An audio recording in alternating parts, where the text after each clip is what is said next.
எல்லாருக்கும் வணக்கம். இந்திய அரசியல் சாசனம் நம்ம தமிழ்நாட்டில் இருக்கிற எல்லாருக்குமே கொடுத்துருக்கிற உரிமையில் ரொம்ப ரொம்ப முக்கியமானது ஓட்டிங் ரைட், வாக்குரிமை. ஒரு மனுஷன் உயிரோடு இருக்கான்றதுக்கு அடையாளமாக இருக்கிறதுல அவனோட ஓட்டுரிமை ரொம்ப முக்கியம். அதனால தான் voting is not only our right but also our life. ஒரு முக்கியமான விஷயத்தை பற்றி இப்போ நான் உங்ககிட்ட ஷேர் பண்ண போகிறேன்.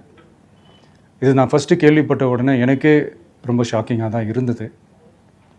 இப்போ நான் பேசிகிட்டு இருக்கிற இந்த நேரத்தில் தமிழ்நாட்டில் இருக்கிற நம்ம யாருக்குமே ஓட்டு போடுற உரிமையே இல்லைன்னு சொன்னால் நம்புவீங்களா?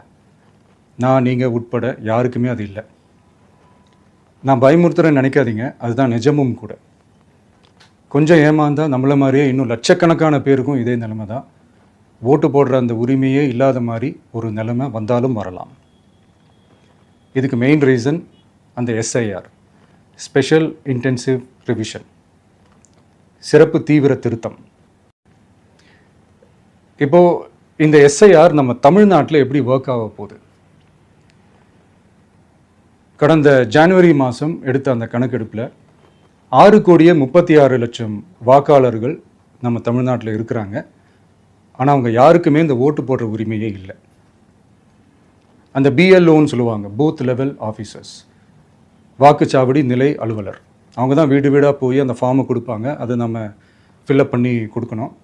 அதை தேர்தல் ஆணையம் அதை எடுத்துகிட்டு போய் அதை ஸ்க்ரூட்டினைஸ் பண்ணி அது எல்லாமே கரெக்டாக இருக்கான்னு செக் பண்ணி பார்த்ததுக்கப்புறம் அந்த வாக்காளர் பட்டியலை வெளியிடுவாங்க. அந்த வாக்காளர் பட்டியலில் நம்ம பேர் இருக்கணும், அப்போ தான் நம்மளால் ஓட்டு போட முடியும். அந்த புது பட்டியல் வர்ற வரைக்கும் நம்ம வாக்காளர்களான்றது அது உறுதியே செய்ய முடியாது. இன்கேஸ் அந்த புது பட்டியலில் நம்ம பேர் இல்லைன்னா அது ஒரு தனி ப்ராசஸ், அது ஒரு தனி ஃபார்ம், அது ஒரு தனி கிளைம்ன்ற மாதிரி அது ஒரு வேறு வேலை.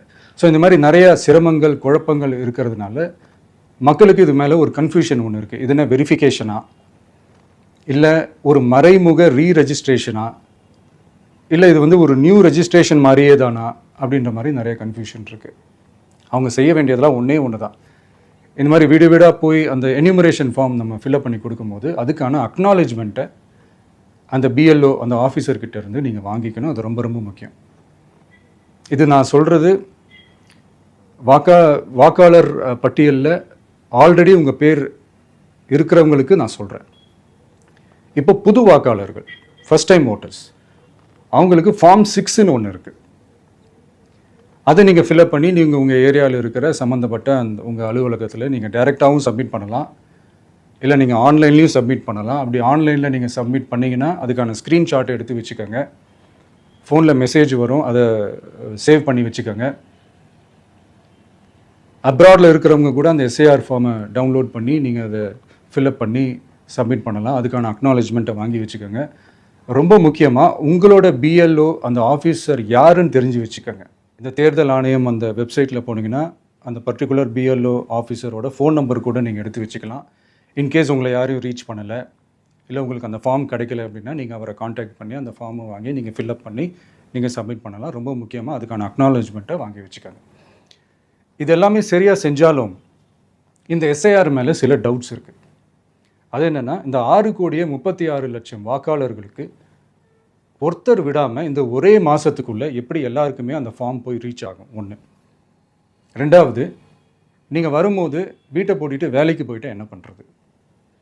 இப்போ நீங்கள் வருவீங்கன்றதுக்காக வேலையெல்லாம் விட்டுட்டு வீட்டுக்குள்ளேயே உட்காந்துட்ருக்கணுமா? ஸோ இதில் மெயினாக பாதிக்கப்பட போகிறது உழைக்கிற மக்கள், ஏழைகள், வேலைக்கு போகிற பெண்கள். இவங்களுக்கு யார் கரெக்டான அந்த பதில் சொல்ல போகிறது? ஒரு நியாயமான எஸ்ஐஆர்னால் என்ன நடக்கணும்? இப்போது இறந்து போனவங்களை மார்க் பண்ணி அதுலேருந்து டிலீட் பண்ணணும். இப்போ போலி வாக்காளர்கள் இருந்தாங்கன்னா அவங்கள மார்க் பண்ணி டிலீட் பண்ணணும். இப்போ ஆல்ரெடி ஓட்டு இருக்கிறவங்களுக்கு எதுக்கு இந்த ரெஜிஸ்ட்ரேஷன் என்ற பேரில் இவ்வளவு குழப்பங்கள் அப்படின்றதான் எங்கள் கேள்வி. இப்போ புதுசாக வர்ற வாக்காளர்களையோ இல்லை ஓட்டு இல்லாதவங்களையோ சேர்த்தா பத்தாதா? இப்போ ரீசெண்டாக நடந்த இப்போ எலெக்ஷன் 2021, 24 எப்படி எல்லாருமே ஓட்டு போட்டோம்? அதில் ஓட்டு போட்டவங்க கூட இப்போ புதுசாக ரெஜிஸ்டர் பண்ணணுன்னா அது ஏன் அந்த கன்ஃபியூஷன் அப்படின்றத நாங்கள் கேட்குறோம். அதனால தான் நாங்கள் எஸ்ஐஆரை எதிர்க்கிறோம். இப்போ புதுசாக சில கம்ப்ளைண்ட்ஸ்லாம் வர ஆரம்பிக்குது. அது என்னென்னா முக்கியமாக நம்மளுடைய டிவிகே தோழர்களுக்கு அந்த ஃபார்ம் கிடைக்க மாட்டேங்குது, கொடுக்க மாட்டேன்றாங்க அப்படின்ற சில கம்ப்ளைண்ட்ஸ். இது யார் பண்ணுறாங்க அப்படின்றது நான் தான் சொல்லி தெரிய வேணும்னு ஒன்றும் அவசியம் இல்லை உங்களுக்கு.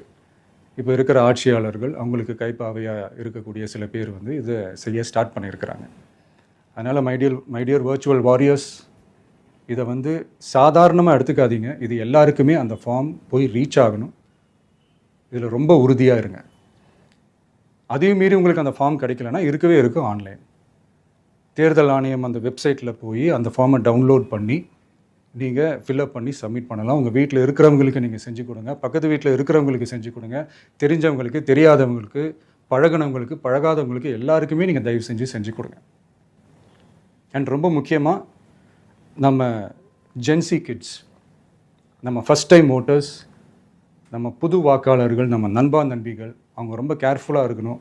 நான் ஆல்ரெடி சொன்ன மாதிரி உங்களுக்கான ஃபார்ம், அந்த ஃபார்ம் நம்பர் 6, அதை கரெக்டான டீட்டெயில்ஸோட கரெக்டான உங்கள் டாக்குமெண்ட்ஸை வச்சு அதை சப்மிட் பண்ணுங்கள். ஏன்னா வரப்போகிற தேர்தலில் நீங்கள் தான், அந்த ஜென்சி வாக்காளர்கள் தான் மிக முக்கியமான ஒரு ஃபோர்ஸ் அப்படின்றது எல்லாருக்குமே தெரிஞ்ச ஒரு விஷயம்.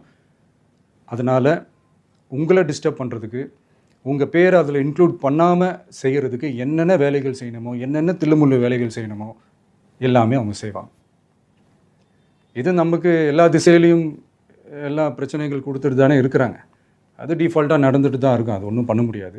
ஸோ அந்த மாதிரி ஓட்டு போடுற விஷயத்துலையும் அவங்க என்ன மாறவா போகிறாங்க. இப்போ நான் சில மீட்டிங்ஸ்லலாம் ரிப்பீட்டடாக ஒரு விஷயம் நான் சொல்கிறேன்ல, 2 பேருக்கு நடுவில் தான் போட்டி அப்படின்ட்டு. அது மேடைக்கு மேடை அவங்க அதை ப்ரூவ் பண்ணிகிட்டு இருக்கிறாங்க. அதனால் தோழர்களே, வரப்போகிற தேர்தலில் நம்ம யாருன்னு காட்டணும், நம்ம பலம் என்னன்னு காட்டணும். அதுக்காக அந்த பலமான, அந்த பவர்ஃபுல்லான ஆயுதத்தை நம்ம கையில் எடுக்கணும். அந்த ஆயுதம் வேறு எதுவுமே இல்லை, ஓட்டு, வாக்கு, ஜனநாயகம். அது இருந்தால் தான் நம்ம அந்த வெற்றியை நோக்கியே நம்மளால் பயணிக்க முடியும். தமிழ்நாடே அந்த வாக்குச்சாவடி முன்னாடி திரண்டு நிற்கணும். அதை பார்த்துட்டு தமிழ்நாடே தமிழக வெற்றி கழகமா, இல்லை தமிழக வெற்றி கழகம் தான் தமிழ்நாடா அப்படின்ற மாதிரி இருக்கணும். வீடுன்னு ஒன்று இருந்தால் தான் ஓடு மாற்ற முடியும்னு அறிஞர் அண்ணா அவர்கள் சொல்லியிருக்கிறாங்க. அந்த மாதிரி ஓட்டுன்னு ஒன்று இருந்தால் தான் இந்த நாட்டையே காப்பாற்ற முடியும். அப்புறம் இன்னொரு முக்கியமான விஷயம், அந்த எனிமரேஷன் ஃபார்ம் நீங்கள் ஆன்லைனில் நீங்கள் ஃபில்அப் பண்ணும்போது அதில் ஒரு சில ப்ராப்ளம்ஸ் வர்றதுக்கு வாய்ப்பு இருக்குது. அது உங்களுடைய ஓட்டர் ஐடியில் இருக்கிற உங்கள் பேரும், ஆதார் கார்டில் இருக்கிற பேரும், அந்த ஸ்பெல்லிங், இனிஷியல்ஸ் எல்லாமே ஒரே மாதிரி இருந்தால் தான் அது அக்செப்ட் ஆகும், இல்லைன்னா அக்செப்ட் ஆகாது. அது கொஞ்சம் கேர்ஃபுல்லாக பண்ணுங்கள். அது கொஞ்சம் யூசர் ஃப்ரெண்ட்லியாக இருக்கலாமேன்னு கேட்டதுக்கு அதெல்லாம் முடியாது, அதுக்கெல்லாம் வாய்ப்பு இல்லை, அதுக்கெல்லாம் ஆளுங்க இல்லை, பண்ண முடியாதுன்னு ரிப்ளை பண்ணிட்டாங்க.